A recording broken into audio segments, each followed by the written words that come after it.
উপজেলা পরিষদ নির্বাচনে প্রচার প্রচারণায় অংশ নিলে বা প্রভাব বিস্তার করলে সংসদ সদস্যদের বিরুদ্ধে আইনগত ব্যবস্থা গ্রহণ করা হবে বলে জানিয়েছেন নির্বাচন কমিশনার রাশেদা সুলতানা।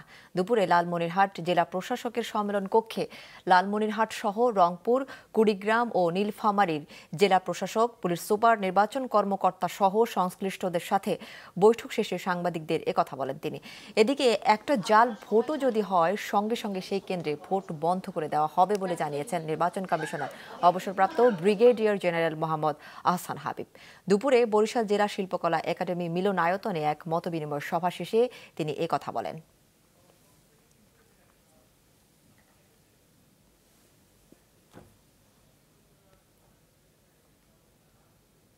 একজন সংসদ সদস্য মানে অতি গুরুত্বপূর্ণ ব্যক্তি হিসেবে আইনে ওনারা এলাকায় অবস্থান করতে পারবেন, যেহেতু ওনার বাড়ি উনি তো করবেনই, উনি এলাকায় এসে ভোট দিতে পারবেন, কিন্তু উনি কোনো প্রচারণের কাজে যেতে পারবেন, এটা আইনের বিধান।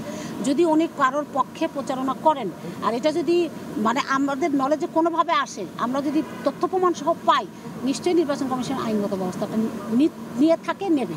একটা জাল ভোট যদি হয় সঙ্গে সঙ্গে সেই কেন্দ্র বন্ধ হবে। যদি ওখানে কেউ স্বাভাবিক পরিবেশকে বিঘ্ন ঘটায়, সেই ক্ষেত্রে আইন শৃঙ্খলা বাহিনীকে ডাকবে, ততক্ষণ পর্যন্ত ভোট কার্যক্রম বন্ধ থাকবে এবং আইন শৃঙ্খলা বাহিনী এসে যখন ঠিক করবে তখন তো ভোট কার্যক্রম